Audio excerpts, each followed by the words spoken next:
வணக்கம். இன்னைக்கு நம்ம இந்த வீடியோ பதிவுல என்ன பார்க்க போறோம்னா, வேதங்கள். வேதங்கள் என்றால் என்ன? ஸோ வேதம் நம்ம எதுக்காக கடைபிடிக்கணும் அப்படின்னா, ஒரு மனிதன் வாழக்கூடிய வாழ்க்கைய எந்த மாதிரி வாழணும் அப்படிங்கிற விஷயங்களை அதோட நெறிபாடுகளை பார்த்தீங்கன்னா வேதங்கள் சொல்லும். சரிங்களா? மற்ற உயிரினம் மாதிரி மனிதன் பிறக்கிறோம், சாப்பிட்றோம், வருடம் போகுது, வயதாகுது, இறக்குறோம் அப்படிங்கிறது வாழ்க்கை கிடையாது. சரிங்களா? சோ அந்த நெறிமுறைகளை கத்துக் கொடுக்கறதா அந்த வேதங்கள். சரியா? அப்போ வேதங்கள் என்றால் என்ன? சரிங்களா? சோ வேதங்கள் என்றால் என்ன? வேதங்கள் அப்படிங்கிறது மனிதன் எவ்வாறு வாழ வேண்டும், அதாவது வேதங்கள் என்பது மனிதன் எவ்வாறு வாழ வேண்டும் என்ற உயரிய, அதாவது மிகப்பெரிய உயரிய கோட்பாடுகளையும் ஆழமான தத்துவத்தையும், அதாவது ஒரு சின்ன விஷயமா தான் இருக்கும், அதோட முக்கியத்துவம் பார்த்தீங்கன்னா ரொம்ப பெருசா இருக்கும். சரிங்களா? அப்போ உயரிய கோட்பாடுகளையும் ஆழமான தத்துவத்தையும் ஒழுக்க நெறிமுறைகளையும், இப்படித்தான் அப்படின்னு ஒரு விதிமுறை இருக்கு இல்லைங்களா? ஸோ தாய் தந்தைனா இப்படித்தான், சகோதர சகோதரிகள்னா இப்படித்தான், கணவன் மனைவினா இப்படித்தான் அப்படிங்கிற நெறிமுறை இருக்கு இல்லைங்களா? அந்த ஒழுக்க நெறிமுறைகளையும் உள்ளடக்கியது வேதமாகும். சரிங்களா? ஒரு மனிதன் எந்த மாதிரி இருக்கணும் அப்படிங்கிறத இந்த வேதம் சொல்லுது. சரிங்களா? அந்த வேதத்துல 4 வகை வேதம் இருக்கு. சரிங்களா? வேதம் 4 வகை வேதம். சரியா? ஸோ அதுல ஃபர்ஸ்ட் பாத்தீங்கன்னா ரிக் வேதம்.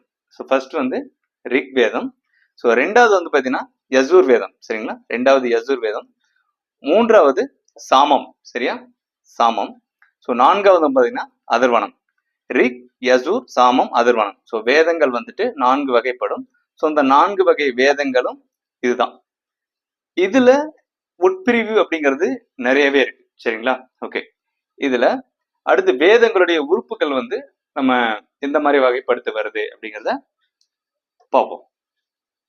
இதுல வேதங்களின் உறுப்புகள். சரியா? வேதங்கள் எந்த மாதிரி உறுப்பு இருக்கு, வேதத்துல எந்த மாதிரி உறுப்பு இருக்கு அப்படிங்கிறத நம்ம பார்ப்போம். சரிங்களா? சோ வேதங்களின் உட்பிரிவானது 6 வகையா பிரிக்கப்பட்டிருக்கு. சரியா? வேதங்களுடைய உறுப்புகள், வேதங்களுடைய உட்பிரிவு. சரியா? வேதங்களுடைய உட்பிரிவு 6 வகையா பிரிக்கப்பட்டிருக்கு. அதுல ஃபர்ஸ்ட் பாத்தீங்கன்னா சிக்ஸை. சிக்ஸை அப்படிங்கிறது மருத்துவம்.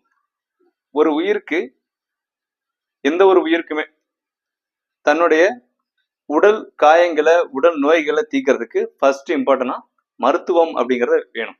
அது எந்த ஒரு உயிரமான இருந்தாலும். சரியா? அப்போ சிக்ஸை அப்படின்னா ஃபர்ஸ்ட் மருத்துவம். ரெண்டாவது வியாக்கரணம். வியாக்கரணம் அப்படின்னா கல்வி பயிற்சி. ஸோ கல்வி பயிற்சி அப்படிங்கிறது மனிதனுக்கு இந்த அறிவை வளர்க்கக்கூடிய அந்த கல்வி பயிற்சி பாத்தீங்கன்னா வியாக்கரணம் அப்படின்னு சொல்லுவாங்க. நீங்க பெரியவங்க சொல்லியிருப்பாங்க, அதை நீங்க கேள்விப்பட்டிருப்பீங்க. என்ன சொல்லியிருப்பாங்கன்னா, ரொம்ப தெளிவா டீட்டெயில்டா பேசணும்னா நம்ம வயதான தாத்தா பாட்டி சொல்லியிருப்பாங்க, வியாக்கியானம் பேசாதரா அப்படின்னு சொல்லியிருப்பாங்க. சரியா? ஸோ அந்த வியாக்கியானம் அப்படிங்கிறது தான் வியாக்கரணம். சரியா? வியாக்கரணம்.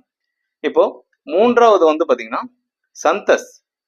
சந்தஸ். சந்தஸ்னா சங்கீதம். சரிங்களா? ஒரு இசை. இசைக்கு மயங்காத உயிர்கள் இல்லை. சரியா? அது எந்த ஒரு உயிரமான இருந்தாலும். சரியா? அப்போ சந்தஸ் அப்படின்னா சங்கீதம் அப்படின்னு சொல்றோம் இல்லையா? ஸோ அந்த சங்கீதம், அதுதான் சந்தஸ் அப்படின்னு சொல்லுவாங்க. ஸோ சங்கீதம். நான்காவதா பாத்தீங்கன்னா நிருத்தம். நிருத்தம் அப்படின்றது நாட்டியம். சரிங்களா? பரதநாட்டியம் கலை இருக்கு இல்லையா? ஸோ இந்த நாட்டிய கலை, அந்த நாட்டிய கலை நிருத்தம் அப்படின்னு சொல்லுவாங்க. இந்த வேதங்களுடைய உட்பிரிவுல சொல்லுவாங்க. சரியா? ஓகே. 5 பாத்தீங்கன்னா ஜியோதிசம். ஜியோதிசம். சரியா? ஜியோதிசம் அப்படின்னா ஜோதிடம். ஜோதிடம் அப்படின்றது எந்த ஒரு உயிரினத்திற்கும் பிறப்புக்கு ஒரு வருடத்துக்கு முன்பு இருந்து இறப்பு ஒரு வருட பின்பு வரை அவங்களுடைய மொத்த கர்மாவையும் மொத்த வாழ்வியலையும் காட்டக்கூடியது ஜோதிடம். சரியா? ஓகே. அடுத்து பாத்தீங்கன்னா கல்பம். கல்பம் அப்படின்றது சித்தர்கள் பயன்படுத்தினது. சித்தர்கள் பயன்படுத்தினது பாத்தீங்கன்னா அழியா நிலை அப்படிங்கிற ஒரு விஷயத்த பயன்படுத்தியிருப்பாங்க. அதற்கு பேரு கல்பம். இப்போ நிறைய பக்கம் கேள்விப்பட்டிருப்பீங்க, சித்தர் இருந்தாங்க, ஜீவசமாதி ஆயிட்டாங்க அப்படின்னு சொல்லி கேள்விப்பட்டிருப்பீங்க. ஸோ இதுல நிறைய சித்தர்கள் இருக்காங்க. கல்பம் அப்படின்னா அழியா நிலை அப்படின்னு அர்த்தம். அழியா நிலைனா உடலுக்கும் அழிவில்லை, ஆன்மாவுக்கும் அழிவில்லை. சரிங்களா? ரெண்டும் பிரிக்கப்பட்டிருக்கும். சரியா? கல்பம் அப்படின்றது. அப்போ உடல் வந்துட்டு ஏதோ ஒரு இடத்துல பதப்படுத்தி வச்சிருப்பாங்க. அதன் ஆன்மா மட்டும் வந்து பாத்தீங்கன்னா வெளியில உலாவிட்டு இருக்கும். என்ன விஷயங்கள் போகுது, என்ன நடக்குது அப்படிங்கிறது எல்லாமே தெரியும். அந்த ரெண்டையும் பிரிக்கக்கூடிய அனுபவம் வாய்ந்தவங்க தான் சித்தர்கள். சரியா? அப்ப கல்பம் அப்படின்றது அழியா நிலை அப்படிங்கிறத குறிக்குது.